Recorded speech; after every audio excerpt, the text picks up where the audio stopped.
नमस्कार, आप देख रहे हैं इंडिया बोल रहा है। मैं हूं आपके साथ विवेक शांडिल्य।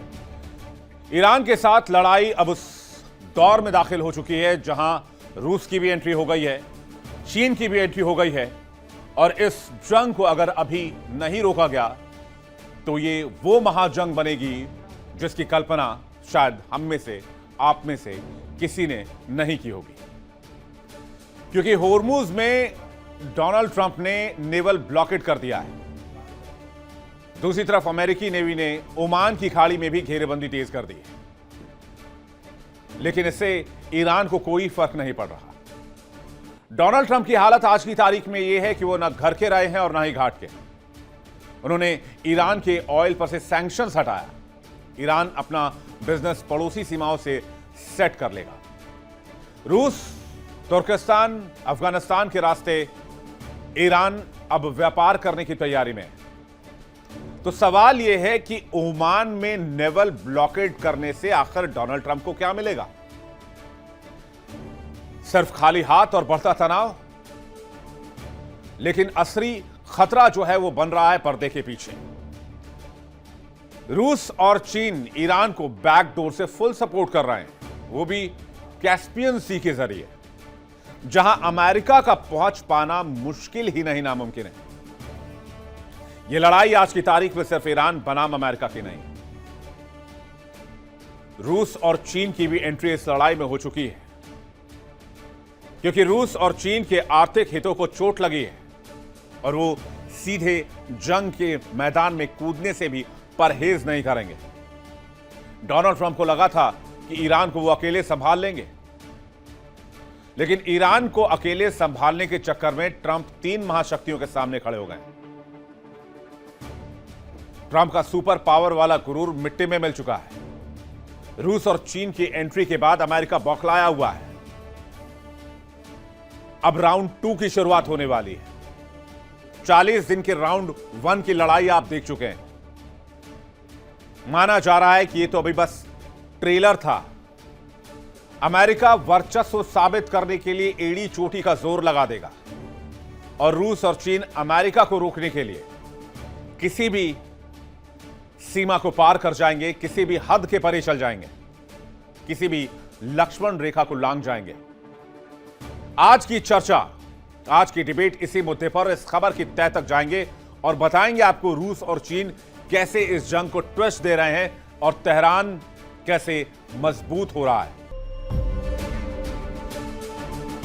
होर्मुज की लहरें आज पानी नहीं बल्कि नफरत और बारूद की कहानी कह रही हैं। ईरान ने होर्मुज को अपनी मुट्ठी में कैद कर रखा है। जवाब में अमेरिकी नेवी ने भी ओमान की खाड़ी में लंगर डाल दिया है, जिसे वो नेवल ब्लॉकेड कह रहे हैं। लेकिन होर्मुज की इस पूरी बिसात में एक शख्स है जो बुरी तरीके से फंस चुका है। उनका नाम है डोनाल्ड ट्रंप। अमेरिकी राष्ट्रपति अब न घर के हैं न घाट के। डोनाल्ड ट्रंप को लगा था कि ईरान पर दबाव डालकर वो तेहरान का गुरूर मिट्टी में मिला देंगे, होर्मुज में नेवल ब्लॉकेड करके तेहरान को घुटनों पर ला देंगे। लेकिन ईरान ने साफ तौर पर कहा कि नेवल ब्लॉकेड से ईरान को कोई फर्क नहीं पड़ता, नुकसान तो दुनिया का होने वाला है और दुनिया अमेरिका से डील कर ले। और इस बीच एंट्री हो रही है रूस और चीन की, वो भी डायरेक्ट। अमेरिका के नेवल ब्लॉकेड को रूस और चीन दोनों ने अवैध कह दिया है। चीन ने यहां तक वार्न कर दिया है कि अगर ईरान और चीन के व्यापार और एनर्जी एक्सचेंज यानी कि तेल व्यापार के बीच अमेरिका आया तो फिर अमेरिका को इसका गंभीर खामियाजा भुगतना होगा। तस्वीर आपको दिखाते हैं, कुछ ड्रोन तस्वीर। कुछ वक्त पहले ही आईआरजीसी ने सोशल मीडिया पर इसे अपलोड किया है। इसमें होर्मुज में तैनात जहाजों को देखा जा सकता है। हालांकि तस्वीर थोड़ी सी धुंधली है, लेकिन यह होर्मुज का ड्रोन वीडियो बताया जा रहा है, जहां पर अमेरिकी शिप्स थोड़े से आपको नजर आएंगे। ये ड्रोन से कैप्चर किया गया है, इसलिए विजुअल्स बहुत क्लियर नहीं है। इसमें साफ देखा जा सकता है, अंदेशा लगाया जा सकता है कि होर्मुज का तनाव किस तरीके से चरम पर। ये जो छोटे छोटे ऑब्जेक्ट्स आप देख रहे हैं, ये अमेरिकी शिप्स हैं जिन्होंने होर्मुज को घेरा हुआ है। एक और वीडियो आपको दिखाते हैं। होर्मुज से कुछ ही दूरी पर ओमान की खाड़ी है, गल्फ ऑफ ओमान, जहां यूएस की तैनाती दिख रही है। यूएस के युद्धपोत नजर आ रहे हैं, यूएस नेवी मौजूद है। ये तस्वीर जो आप इस वक्त देख रहे हैं, ये ओमान की खाड़ी की तस्वीर आप देख रहे हैं, जहां पर परमाणु पनडुब्बी के साथ साथ बड़ी संख्या में अमेरिकी नेवी तैनात हैं और वो चाह रहे हैं कि यहां से कोई भी शिप उनके परमिशन के बगैर नहीं निकले। लेकिन इसी बीच चाइना ने वार्न कर दिया है कि वो ईरान और चीन के बीच ना घुसे, यानी कि अमेरिका दोनों देशों के रिलेशनशिप के बीच आ रहा है, जो कि ठीक बात नहीं है। और इधर IRGC के जवान भी मोर्चा संभाले हुए हैं। यानी आप ये मान लीजिए कि होर्मुज में अब दुनिया की महाशक्तियां टकराने वाली हैं। एक तरफ अमेरिका, सामने से ईरान, पीछे से चीन, उसके साथ रूस। क्योंकि होर्मुज बंद करने से नुकसान ईरान का नहीं है, नुकसान पूरी दुनिया का है। और ट्रंप जाने अनजाने में पूरी दुनिया से दुश्मनी मोल ले रहे हैं। एक और तस्वीर आपको दिखाते हैं, AI से जनरेट किया हुआ वीडियो। यह तस्वीर जो इस वक्त आप देख रहे हैं AI जनरेटेड, इसमें आप देखिए कि स्ट्रेट ऑफ होर्मुज से चाइनीज शिप निकल रही है, जिसको यहां पर अमेरिका ने ब्लॉक किया हुआ है।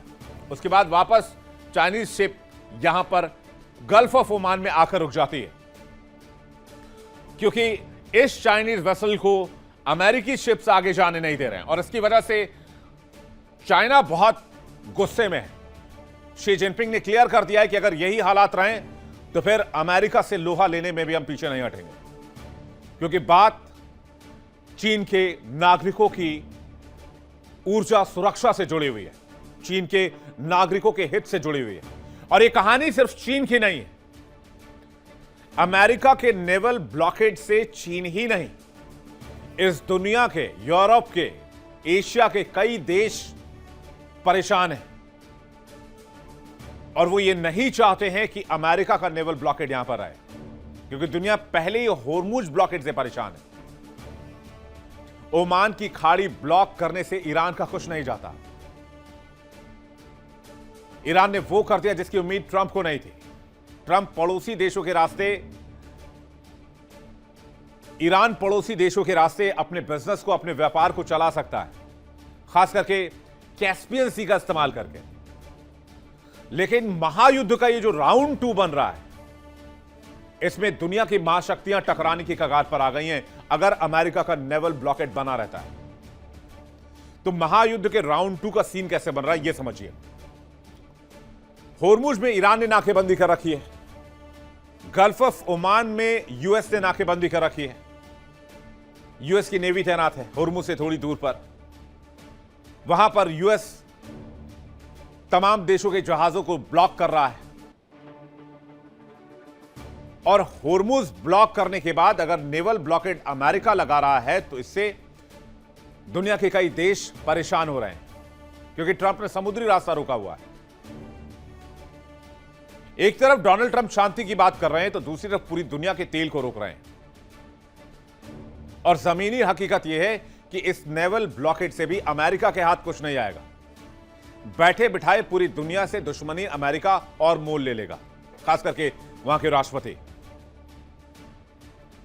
अब होर्मुज में किसमें कितना दम है, किसके कितनी फोर्सेस तैनात है, यह जरा आप देख लीजिए। अमेरिका की USS त्रिपोली सहित 15 युद्धपोत तैनात किए हैं अमेरिका ने, जिसमें गाइडेड मिसाइल है, डिस्ट्रॉयर्स हैं, F-35B फाइटर जेट है। समुद्री सुरंगों को हटाने के लिए भी तैयारी की जा रही है। अंडर वाटर ड्रोन का इस्तेमाल किया जा रहा है, E-3 सेंट्री का उपयोग किया जा रहा है। ईरान इस रीजन में पहले ही बहुत बड़े पैमाने पर सीमाएं बिछाकर बैठा हुआ है। ईरान के पास छोटी और तेज हमलावर नावों का एक बहुत बड़ा फ्लीट भी है। जो होर्मुज के तट है वहां पर मोबाइल मिसाइल सिस्टम है, एंटी शिप मिसाइलें हैं और कामिकाजी ड्रोन तैनात किया हुआ है। इसके अलावा IRGC ने एलीट फोर्सेस, कमांडोज और अतिरिक्त सुरक्षा तंत्र तैनात किए हैं। और होर्मुज में कहते हैं ईरान के पास विध्वंसक मिसाइल का एक गुप्त लोक भी मौजूद है। कर लो जो करना है, खुलवा लो होर्मुज। किसी ब्लॉकेड को ब्लॉकेड से कैसे काट सकते हैं। अब चीन को आप देख लीजिए। चीन अपने वेसल्स की सिक्योरिटी के लिए, अपने शिप्स की सिक्योरिटी के लिए एंटी शिप मिसाइलें सप्लाई कर रहा है ईरान को, एयर डिफेंस सिस्टम दे रहा है, मिसाइल ईंधन की आपूर्ति कर रहा है। क्यों? क्योंकि चीन नहीं चाहता है कि ईरान सरेंडर करे। चीन ईरान का सबसे बड़ा तेल खरीदार है। चीन ने ईरान में बहुत बड़े पैमाने पर इन्वेस्टमेंट्स किए हुए हैं और चीन अपने तेल टैंकरों की सुरक्षा के लिए अब बाकायदा फोर्स भेजने की प्लानिंग कर रहा है। यानी इस जंग में अब थर्ड पावर की एंट्री होने जा रही है। पहले Iran first power, second power US, third power China भी एंट्री ले रहा है। यहां पर कह रहा है हम अपने शिप्स की सुरक्षा खुद करेंगे, और यही है ट्रंप की सबसे बड़ी गलती। जाने अनजाने में उन्होंने रूस और चीन को भी न्योता दे दिया है। इसलिए आज की तारीख में ईरान अकेला नहीं है। रूस उसे खुफिया जानकारी दे रहा है, रूस उसे कैस्पियन सागर के थ्रू हथियार दे रहा है, चाइना के हथियार भी कैस्पियन सागर के थ्रू पहुंच रहे हैं। अमेरिका चाहकर भी कैस्पियन सी में नहीं घुस सकता है। चीन ने यहां तक कह दिया कि होर्मुज उसके लिए खुला है, और कोई भी दखल अंदाजी करे, बेशक वो अमेरिका क्यों ना हो, इसे बर्दाश्त नहीं करेंगे। ईंट का जवाब पत्थर से दिया जाएगा। यानी डोनाल्ड ट्रंप के लिए इधर कुआं उधर खाई जैसी स्थिति है। ट्रंप एक भी गलती करते हैं तो रूस और चीन का सामना करना होगा। खाड़ी जंग के बीच चीन ने समुद्र में अभ्यास की शुरुआत कर दी है। देखिए, आपको लेटेस्ट विजुअल्स दिखा रहे हैं। यह है चीन का नौ सैनिक अभ्यास जो कि साउथ चाइना सी में परफॉर्म किया गया है कि शिप्स को कैसे निकाला जाए यहां से, उसकी प्रैक्टिस कर रहे हैं। अगर मिडिल ईस्ट जाना पड़े, अगर वहां से अपने शिप्स को सुरक्षित लाना पड़े, जैसा कि कई देश कर रहे हैं जो अपने अपने जहाजों को रेस्क्यू कर रहे हैं, उसके लिए कैसे युद्ध अभ्यास किया जाए, चीन ने ये एक्सरसाइज शुरू कर दी है और इसे बाकायदा सोशल मीडिया पर अपलोड भी किया गया है। इसको अपलोड करने के पीछे का मैसेज एक ही है कि अमेरिका, ईरान और चीन के बायलैटरल रिलेशनशिप में घुसने की कोशिश ना करें। अमेरिका को इस घेरेबंदी से क्या मिलेगा सिवाय महंगाई और दुनिया भर में दुश्मनी मोल लेने की बजाय। दुनिया के कई देशों में तेल की कीमतें आसमान छू रही हैं। अमेरिकी जनता ही नहीं, पूरी दुनिया डोनाल्ड ट्रंप से सवाल पूछ रही है। डोनाल्ड ट्रंप ने अमेरिकियों से वादा किया था अमेरिका को महान बनाएंगे, किसी भी मूर्खतापूर्ण युद्ध में नहीं घुसेंगे, लेकिन ईरान के चक्कर में अमेरिका ने साख भी गवा दिया, अमेरिकी राष्ट्रपति ने नाक भी कटवाई, और अब हासिल कुछ नहीं है, और उल्टा रूस और चीन से दुश्मनी मोल ले रहे हैं। अमेरिका का सुपर पावर वाला टैग पहले ही मिट चुका है। दुनिया भर में अप्रूवल रेटिंग के मामले में चीन अमेरिका से आगे निकल गया आज की तारीख में। यानी दुनिया भर के लोग अमेरिका से ज्यादा चीन पर भरोसा करना ठीक समझ रहे हैं, और यही है महाजंग पार्ट 2। ईरान से कच्चे तेल का चीन सबसे बड़ा खरीदार है।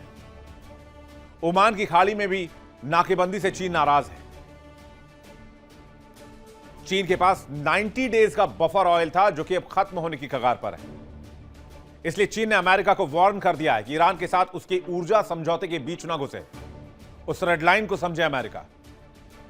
और अगर यूएस नौसेना चीनी जहाजों को रोकती है तो मतलब इसका सीधा होगा यूएस और चाइना के बीच टकराव, अमेरिका और ड्रैगन के बीच सैन्य टकराव। मिडिल ईस्ट में रूस का गहरा रणनीतिक हित है। रूस भी इस गेम में है। रूस ईरान को एक बहुत महत्वपूर्ण रणनीतिक साझेदार मानता है। कैस्पियन सी के जरिए दोनों डायरेक्ट कनेक्ट करते हैं। आज की तारीख में अगर सबसे ज्यादा आपूर्ति कहीं से हो रही है तो रूस से हो रही है। चीन भी अपने सामान रूस भेज रहा है और रूस से एंट्री हो रही है कैस्पियन सी के जरिए ईरान में। इतिहास गवाह है, जब जब अहंकार ने रणनीति की जगह ली तब तब कई बड़े साम्राज्यों का पतन हुआ। ट्रंप की ईरान पॉलिसी उनके गले की हड्डी बन गई। अगर रूस और चीन इस युद्ध में डायरेक्ट एंटर करते हैं तो दुनिया होर्मुज में एक ऐसा विनाश देखेगी जिसकी कल्पना शायद किसी ने नहीं की होगी। और यही सुपर पावर का अंजाम दिख रहा है। तो डोनाल्ड ट्रंप के पास ऑप्शन क्या है, इस पर बातचीत करने के लिए आज हमारे साथ मेहमानों का एक बहुत बड़ा पैनल जुड़ रहा है। हमारे साथ ब्रिगेडियर राजन जामवाल जुड़ रहे हैं, रक्षा विशेषज्ञ, बहुत स्वागत है आपका। नेवल कैप्टन हमारे साथ श्याम कुमार जुड़ रहे हैं, बहुत स्वागत है आपका। लेफ्टिनेंट कर्नल जय सोढ़ी हमारे साथ जुड़ रहे हैं, बहुत स्वागत है आपका। डॉक्टर धीरज कौल थोड़ी देर में हमारे साथ जुड़ेंगे, और बड़ी संख्या में हमारे साथ व्यूअर्स जुड़े हुए हैं। आप सभी व्यूअर्स का भी एक बार फिर से बहुत स्वागत करते हैं। सबसे पहला सवाल मेरा ब्रिगेडियर जामवाल सर से है। जामवाल सर, जय हिंद, बहुत स्वागत है आपका। मेरा पहला क्वेश्चन, डोनाल्ड ट्रंप का मूव क्या होगा? चाहे अनचाहे में उन्होंने रूस और चीन को भी इसमें घसीट लिया है। चीन ने वार्न कर दिया है कि अगर हमारी ऊर्जा सुरक्षा के बीच में अमेरिका घुसा तो फिर हम उसको उसी के अंदाज में जवाब देंगे। देखिए, कहना करना अलग होता है। चीन कहने को दुनिया की सबसे बड़ा शिप स्ट्रेंथ में 300 शिप्स हैं तकरीबन उसके पास, पर वो एक एक्सपीडिशनरी फोर्स नहीं है। अगर आप उसकी बल्क ऑफ टेक्नोलॉजी वगैरह देखें, उन्होंने ज्यादा इन्वेस्ट किया हुआ है, कोस्टल डिफेंसेस ये वो। एट बेस्ट वो रीजनल एक्सपीडिशनरी फोर्स, यानी कि साउथ चाइना सी, उन इलाकों में अपना दिखा सकता है, यू नो, जो जो उसकी युद्ध शक्ति है, उसको प्रोजेक्ट करना अरेबियन सी में एक दूसरा गेम है कि क्या उस शक्ति को वो प्रोजेक्ट कर सकता है अरेबियन सी में। उसके लिए मलक्का से गुजरना पड़ेगा, लॉजिस्टिक्स चाहिए। उसके पास जैसे अमेरिका में 800 बेसिस हैं ऑल ओवर द वर्ल्ड, तो इसलिए वो उनकी पूरी फोर्सेस एक एक्सपीडिशनरी फोर्सेस है, उसी तरह ऑर्गेनाइज हुई हैं करके। एंड एक मतलब direct conflict I do not know China और अमेरिका के बीच में, अगर आप अरेबियन सी में देख रहे हो, नहीं पॉसिबल है। और ना ही चाइना करेगा। चाइना ना basically it is a, because मैं चाइनीज के साथ थोड़ा सा 1-2 साल की ऐसी अपॉइंटमेंट थी कि रोज बात होती थी उनसे, तो वो एक किस्म के हर चीज में इकोनॉमिक्स ढूंढते हैं। वो नहीं कभी ऐसे युद्ध में घुसना चाहेंगे जिसमें उनको मतलब उनका थोड़ा भी इकोनॉमिक नुकसान हो जाए या कुछ वो हो जाए। दूसरा, अगर आप बोल रहे हो कि अपने जहाजों को एस्कॉर्ट करने के लिए भेजेंगे, फिलहाल जो एक्सरसाइज कर रहे हैं वो साउथ चाइना सी में कर रहे हैं। उनकी प्रेजेंस इस वक्त अरेबियन सी में मिनिमल है। नाउ वहां से यहां तक जहाज ले जाने में ही जो वक्त लगेगा, या अपनी पार को अरेबियन सी में प्रोजेक्ट करने में लगेगा, तब तक अमेरिका का तकरीबन काम हो जाएगा। देखिए ईरान की हाल क्या, कि ईरान के पास अबाउट 12 या 13 दिन का स्टॉकिंग कैपेसिटी है। मतलब कि अगर वो तेल एक्सपोर्ट नहीं करता तो उसको अपने यहाँ पे 10-12 दिन की जो प्रोडक्शन है उसको स्टोर कर सकता है ना। उसके बाद क्या, उसको अपनी प्रोडक्शन को रोकना पड़ेगा ना। प्रोडक्शन एक बार रुक जाए तो ये ऐसी चीज नहीं होती कि आज रुकी और जब भी वो शुरू हुआ 15 दिन बाद फिर आप स्टार्ट कर दो।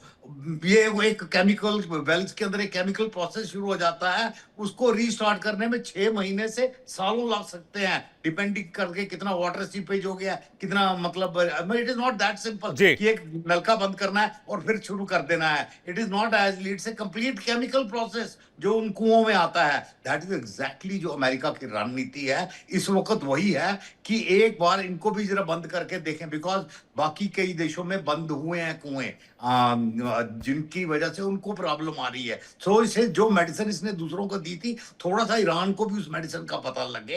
एंड दिस थी तो चाइना और रशिया जब से युद्ध शुरू हुआ है तब से ही वो ईरान के फेवर में है। बट फेवर मींस कि बातों से सप्लाई करके हथियार, ऐसा डायरेक्ट कॉन्फ्रंटेशन ना रशिया आएगा ना चाइना आएगा। आप लिख के ले लीजिए।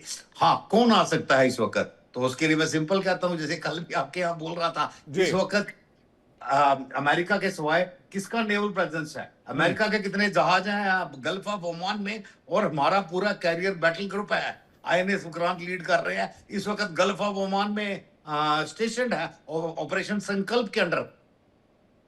तो कहने और करने में बड़ी चीज होती है। अब ये देखते रहिए, अब ये युद्ध कितने रूप बदलेगा, कितने रूप बदलेगा। पर जो आप बोल रहे हो ना कि रशिया डायरेक्ट आ जाएगा, चाइना डायरेक्ट आ जाएगा, मिसाइलें मारेंगे अमेरिकन शिप्स को, ऐसा कुछ नहीं होने वाला। जी जी कैप्टन श्याम, क्या आपको भी ऐसा ही लगता है? बहुत सारे प्रश्न हैं तो एक एक करके जवाब देना पड़ेगा। जी सर। सबसे पहले इस मान के चलिए कि जब 15 दिन पहले मैंने प्रोक्लेमेशन कर दिया कि एक ब्लॉकेड होगी ईरान के ऊपर, तो बहुत लोग आश्चर्य करते थे, आपके चैनल में भी आश्चर्य हुआ था इसके ऊपर, और मुझे कोई डाउट नहीं था कि एक ब्लॉकेड होगा।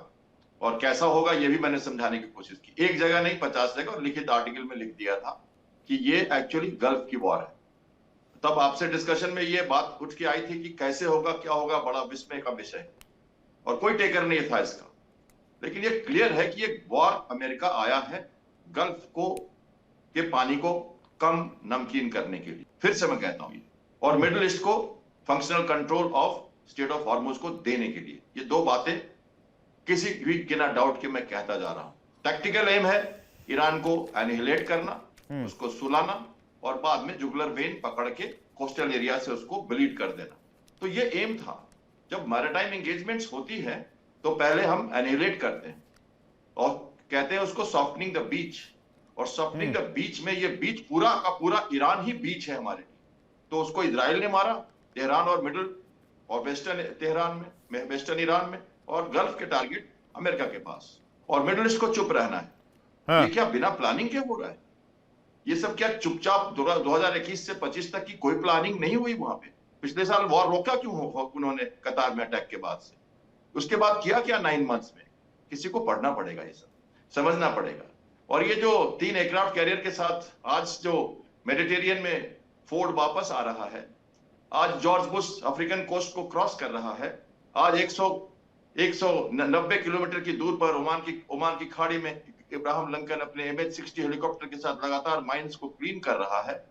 CTG जो फोर्स है उनकी 59 मनामा में अनमैन्ड बोट्स जो 100 से ज्यादा हैं वो आराम से अपना काम कर रहे हैं, और उसी रास्ते से USS मर्फी और पीटरसन परसों गुजरने की कोशिश कर गए, जो कि चैनल उन्होंने अपने माइंस के हिसाब से खाली कराया।